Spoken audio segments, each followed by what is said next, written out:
السلام علیکم ورحمۃ اللہ وبرکاتہ۔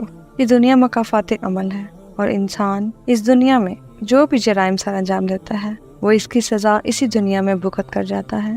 ایک شخص کہتا ہے کہ میں اس کی خود زندہ مثال ہوں۔ پروفیسر صاحب اپنے آنسو صاف کرتے ہوئے اپنے سرکتے ہوئے لہجے سے کہتے ہیں کہ آپ کو دنیا میں ایسے بے شمار بزرگ نظر آتے ہیں جن کے چہروں پر انتظار لکھا ہوتا ہے۔ یہ لوگ اپنے لیے نہ جانے کس چیز کا انتظار کر رہے ہوتے ہیں۔ میں اکثر سوچا کرتا تھا کہ یہ بزرگ اوپر نیچے کیا تلاش کرتے ہیں۔ مجھے اس سوال کا جواب اس ریٹائرڈ آفیسر نے دیا، جن کا کہنا تھا کہ ہم جیسے لوگ موت کے فرشتے کا انتظار کرتے رہتے ہیں، لیکن یوں محسوس ہوتا ہے جیسے ہمارے حصے کی موت ہم سے روٹ گئی ہے اور ابھی ہماری سزا ختم نہیں ہوئی۔ ان کا کہنا تھا کہ انسان کے سارے کام ختم ہو جاتے ہیں جب زندگی کو آپ کی ضرورت نہیں رہتی۔ آپ دنیا میں فالتو سے بن کر رہ جاتے ہیں اور پھر آپ بیٹھ کر موت کا انتظار کرتے ہیں، لیکن موت کا فرشتہ آپ کے قریب سے گزر جاتا ہے، جس سے آپ کو معلوم ہوتا ہے کہ آپ کی سزا ابھی باقی ہے۔ ابھی کچھ گناہ اور کچھ دن اور کچھ ایسی غلطیاں باقی ہیں جن کی سزا آپ نے ابھی بھگتنی ہے۔ انہوں نے اپنے ہاتھوں سے اپنے گالوں پہ چھڑکتے ہوئے آنسوں کو صاف کرتے ہوئے کہا، میں نے اپنی زندگی میں ایک ایسی غلطی کی تھی جس کی 75% سزا میں بھگت چکا ہوں اور 25% باقی ہے۔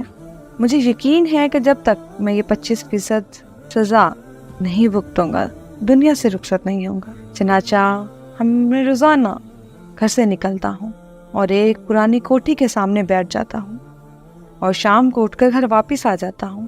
انہوں نے ایک لمبا سانس لیا اور پھر بولے، میں روز وہاں چیخیں سننے جاتا ہوں اور مجھے یقین ہے جب تک اس گھر سے چیخوں کی آواز نہیں اٹھے گی میری سزا ختم نہیں ہوگی۔ میں نے ان سے عرض کیا، جناب مجھے آپ کی بات سمجھ نہیں آئی۔ وہ مسکرائے اور مسکرا کر بولے، میں پنجاب کے ایک بورڈ کا چیئرمین تھا۔ ایک بار FSC کے پرچے ہوئے۔ امتحانات سے چند قبل پہلے مجھے پنجاب کے ایک اعلیٰ شخصیت نامی کی کال آئی۔ انہوں نے مجھے اپنے دفتر میں بلایا۔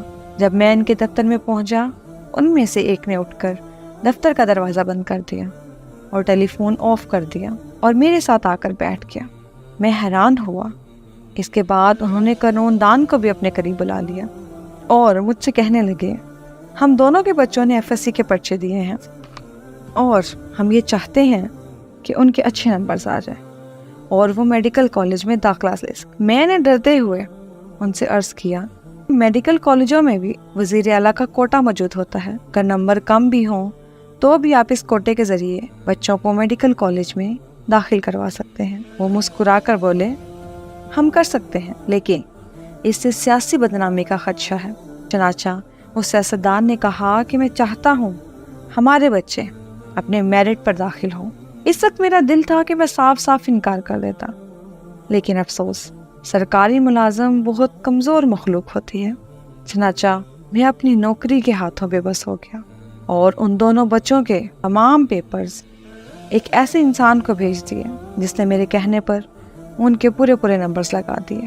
ہونا کیا تھا، جب رزلٹ آیا تو ان دونوں بچوں کو میڈیکل کالج میں داخلہ مل گیا اور اس خدمت کے بدلے اعلیٰ سرکاری شخصیت مجھے لاہور میں پلاٹ الرٹ کر دیا۔ کچھ دیر بعد سیاسی حالات تبدیل ہو گئے اور ہم تینوں کے رابطے ختم ہو گئے۔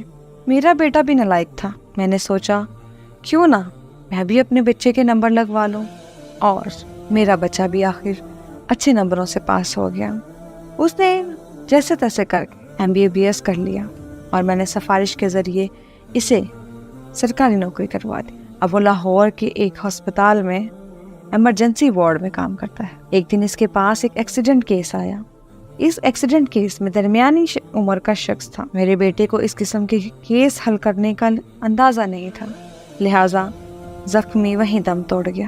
جب میں نے اخبارات میں خبر دیکھی تو میں حیران رہ گیا کہ یہ وہی ماہر قانون دان تھا جس نے 10 برس قبل اپنے بیٹے کو اچھے نمبروں سے پاس کروایا تھا، اور میں قدرت کے انتقام پر حیران رہ گیا۔ وہ شخص جس نے اپنے نالائق بیٹے کو پاس کروایا تھا وہ میرے نالائق ڈاکٹر بیٹے کے ہاتھوں مارا گیا۔ بزرگ خاموش ہو گئے، میری آنکھیں پھٹی کی پھٹی رہ گئی اور انہوں نے لمبا سا سانس لیا اور دوبارہ بولے، میری بات ابھی ختم نہیں ہوئی، میرے 2 بیٹے اور 1 بیٹی ہے۔ میرا بڑا بیٹا ڈاکٹر بن گیا، چھوٹے بیٹے نے MBA کیا اور ایک ملٹی نیشنل کمپنی میں چیئرمین بن گیا۔ بیٹی کی شادی کر دی۔ داماد نے بیٹی کو تنگ کرنا شروع کر دیا، وہ کاروبار کرنا چاہتا تھا اور میں نے بھی بیٹی کی تکلیف کو دیکھتے ہوئے اپنا وہ پلاٹ بیچ دیا اور یہ رقم اپنے داماد کو دے دی۔ داماد نے تمام رقم کاروبار میں لگائی، نقصان ہوا اور سارا سرمایہ ڈوب گیا۔ میرے دوسرے بیٹے کو ایک دن سینے میں درد ہوا، ڈاکٹر کے پاس لے کر گئے تو پتہ چلا کہ اس دل کی ایک رگ بند ہو چکی ہے۔ میرے بیٹے نے اس کو لاہور لے جانے کا فیصلہ کیا۔ لاہور کے مشہور کارڈیولوجسٹ امریکہ سے تعلیم یافتہ تھے۔ اس نے میرے بیٹے کا معائنہ کیا اور بائی پاس کا مشورہ دیا۔ میرے ڈاکٹر کا مشورہ بھی یہی تھا۔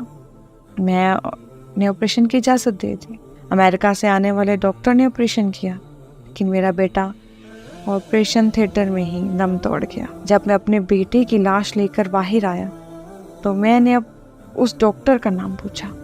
جب ڈاکٹر نے اپنا اور اپنے والد کا نام بتایا تو میں حیران رہ گیا۔ وہ ڈاکٹر اسی سیاستدان کا بیٹا تھا جس کے کہنے پر میں نے اس کے نمبر بڑھائے تھے۔ میں نے اپنے بیٹے کو دفن کر دیا اور وہ دن ہے اور آج کا دن میں روزانہ اس سیاستدان کے گھر جاتا ہوں، جس کے گھر کے سامنے میں بیٹھ جاتا ہوں اور اندر سے چیخوں کی آواز کا انتظار کرتا ہوں۔